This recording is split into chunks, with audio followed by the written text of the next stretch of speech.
Bienvenue sur Travailler et vivre en Suisse, le seul podcast entièrement dédié à l'emploi et à l'expatriation en Suisse.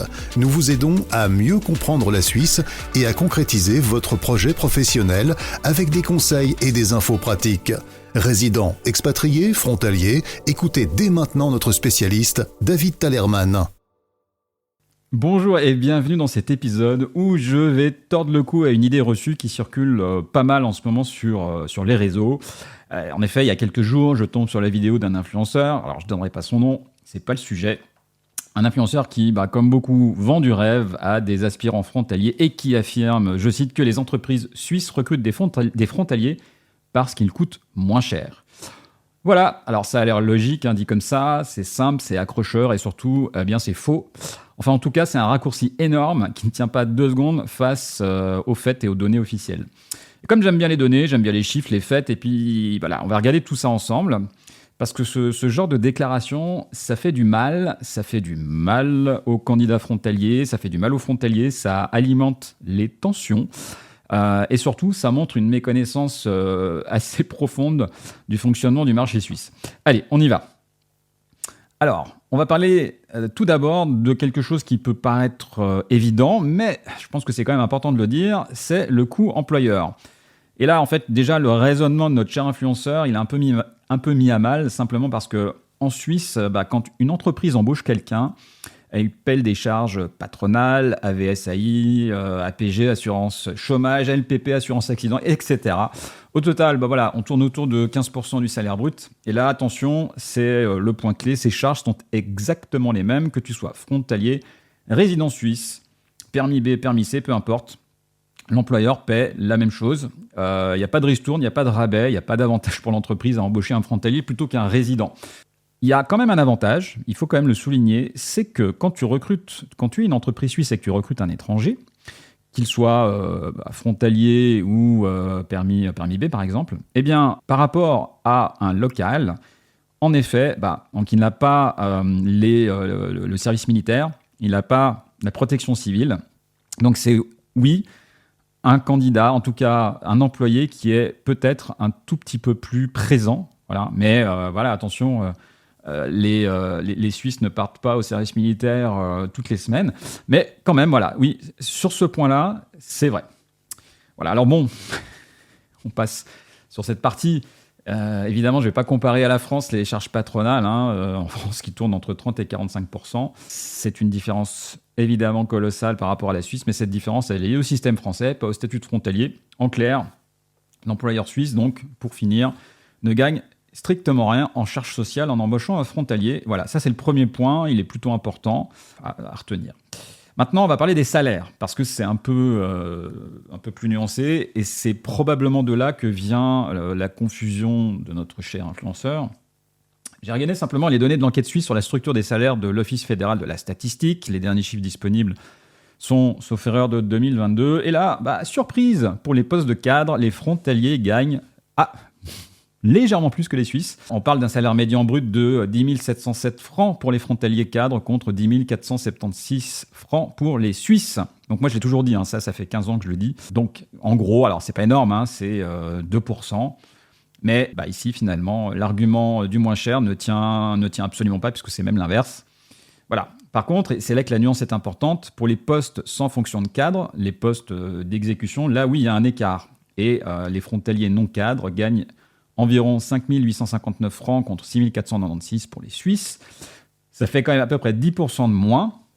Mais ce qu'il faut savoir, c'est que, on est sur une médiane et il y a une énorme différence entre les postes, on va dire, qui sont des postes d'exécution, mais entre guillemets, standard, et des postes en fait à faible qualification, où là, sur les postes à faible qualification, on a jusqu'à 25% d'écart de différence. Et ça, c'est vrai sur ces postes-là. Il y a une énorme différence. Du coup, mais on est sur des métiers avec très faible qualification ou avec aussi des peu de présence. Bon, bref. Et là, c'est vrai. Donc, sur cette partie-là, c'est tout à fait vrai. Par contre, et j'ai envie de dire mais, et c'est un grand mais, en fait, Cet écart ne veut pas dire que c'est du dumping salarial pur et simple. Alors, pour ceux qui ne savent pas, le dumping salarial, c'est le fait pour une entreprise de recruter quelqu'un ou un étranger parce qu'il coûterait moins cher. En fait, les études montrent qu'une grande partie de cette différence, la différence entre frontaliers et locaux, voilà, une grande partie de cette différence s'explique par le fait de ce qu'on appelle des effets de structure. C'est-à-dire que les frontaliers n'occupent pas exactement les mêmes métiers, n'ont pas le même âge moyen, pas le même niveau de formation, pas les mêmes secteurs d'activité. Si tu prends le Tessin par exemple, où l'écart est plus marqué, tu as là pour le coup 20%, les analyses montrent que 60% de cet écart vient de ces différences structurelles. Et 40% reste inexpliqué, ce qui peut évidemment recouvrir de la discrimination salariale, mais aussi d'autres facteurs qu'on ne sait pas mesurer. Voilà. Donc, est-ce qu'il y a des abus ? Bah oui, probablement dans certains secteurs, ça a été même prouvé. Il y a, dans certains secteurs et dans certaines régions, il y a eu des abus, c'est vrai. Et est-ce que c'est la raison pour laquelle les entreprises recrutent des frontaliers ? Bien non, dans la globalité, c'est faux. Et c'est ça qui est plutôt important. Allez, on va quand même parler maintenant de la vraie raison pour laquelle les entreprises suisses recrutent des frontaliers. Et la réponse, elle est plutôt simple, c'est la pénurie. Alors même si, en ce moment, le marché, en tout cas depuis le mois d'août dernier, c'est un petit peu plus compliqué à cause de nos amis américains. Mais voilà, on parle aujourd'hui d'environ 80-85 000 postes vacants en Suisse, dans la santé, la logistique, la technique, l'artisanat, beaucoup dans l'artisanat et dans la construction également. Simplement, en fait, les entreprises n'arrivent tout simplement pas à trouver assez de monde sur le marché local. Je l'ai toujours dit et je le dis assez souvent, la Suisse est aussi un pays vieillissant. Et il y a pas mal de gens qui, dans les 10 années à venir, vont partir à la retraite. Donc, fin 2025, la Suisse compte environ 411 000 frontaliers, dont un peu plus de la moitié vient de France. Et ce chiffre, il ne fait qu'augmenter d'année en année. Pourquoi ? Parce que dans l'arc lémanique, à Bâle, au Tessin, le marché du travail local ne suffit pas. C'est pas une question de coût, c'est une question de vivier. Voilà, les frontaliers sont un bassin de manœuvre qualifié, francophone ou italophone pour le Tessin et géographiquement proche. Concrètement, sans les frontaliers, un certain nombre d'entreprises suisses ne pourraient tout simplement pas fonctionner. La réalité, elle est là. Ça pose plein de questions, ça pose plein de problèmes que moi je soulève régulièrement. La question aussi de l'identité suisse. Concrètement, c'est bien de soutenir son économie et on a besoin en effet de main-d'œuvre. Mais dans certains cantons, en fait, il y a un nombre très important et de frontaliers et d'étrangers. Et la question de l'identité suisse se pose, c'est clair. Voilà. Bon. Mais tout ça, c'est un peu moins sexy qu'une théorie du complot sur le dumping salarial de nos amis influenceurs. Mais voilà, c'est ça. Allez, puisqu'on parle de tout ça, la Suisse ne reste pas les bras croisés quand même face au risque de sous-enchère salariale, parce que ça existe quand même dans certains secteurs, disons-le. Il y a ce qu'on appelle des mesures d'accompagnement, c'est important d'en parler, des conventions collectives de travail qui fixent des salaires minimaux par branche. Ce n'est pas le cas de toutes les branches, mais il y en a quand même. Des contrats types de travail qui peuvent être introduits quand du dumping est constaté dans un secteur, et surtout des contrôles réguliers par des commissions paritaires, même s'il n'y en a pas assez, à mon avis et de l'avis de pas mal de gens. Voilà. Les syndicats estiment qu'environ un employeur sur 5 contrôlés est en infraction. C'est quand même pas mal. Voilà, ce qui montre deux choses. Oui, il y a des abus, et non, c'est pas toléré. C'est pas quelque chose de généralisé. Et depuis 2025, le dispositif d'obligation d'annonce a été renforcé. En gros, les postes dans les professions en tension, donc celles où il y a... en tension, c'est celles où il y a un taux de chômage important par rapport à la moyenne nationale.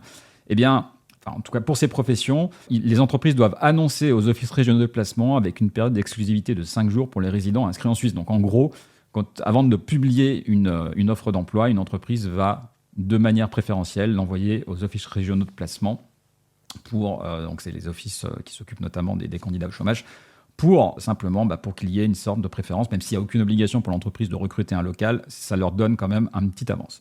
Voilà, il y a une priorité qui est donnée aux résidents et on est quand même loin ici du scénario on prend des frontaliers parce que c'est moins cher. Voilà. Alors, je vais résumer ça de manière plutôt simple parce que je sais que c'est un sujet qui peut être peut-être aussi un peu technique. Il y a eu beaucoup de choses. 1, les frontaliers coûtent moins cher en charge, c'est faux. Les charges patronales sont les mêmes à salaire égal. 2, les frontaliers cadres, est-ce qu'ils sont sous-payés ? C'est faux, ils gagnent même plus que les Suisses.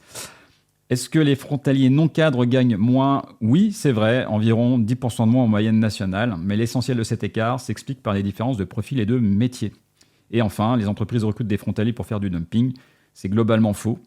C'est vrai en revanche dans certains secteurs, mais c'est pas du tout généralisé. La raison principale, c'est la pénurie de main-d'œuvre qualifiée. Voilà. Allez, le message que j'ai envie de faire passer, c'est celui-ci. Quand quelqu'un te dit sur les réseaux que les frontaliers coûtent moins cher, demande-lui ses sources. Alors évidemment, sur TikTok, c'est compliqué. Mais bon, allez, j'arrête de me moquer. Demande-lui s'il a regardé les données de l'OFS, s'il sait ce que c'est, l'Office fédéral de la statistique. Demande-lui s'il connaît le taux de charge patronale en Suisse. Demande-lui même s'il a même lui-même travaillé en Suisse, s'il a une expérience en Suisse. C'est pas forcément le cas.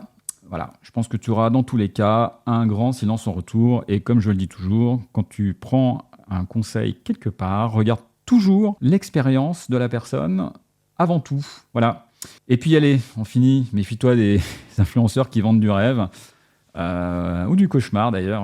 Moi je pense que c'est plutôt du cauchemar, vu ce qui se passe en ce moment. Voilà, sans jamais étayer quoi que ce soit, sans jamais étayer leurs propos avec des faits. Le marché suisse est un peu plus complexe que ce que ces gentils influenceurs veulent présenter. Ils méritent bien mieux que des raccourcis. Voilà, allez, si ce sujet t'intéresse, partage cet épisode. C'est important que les bonnes informations circulent, surtout sur un sujet aussi sensible. Et comme toujours, si tu veux aller plus loin et être accompagné dans ta recherche d'emploi par un professionnel, tu sais où me trouver. Allez, tchuss et au boulot.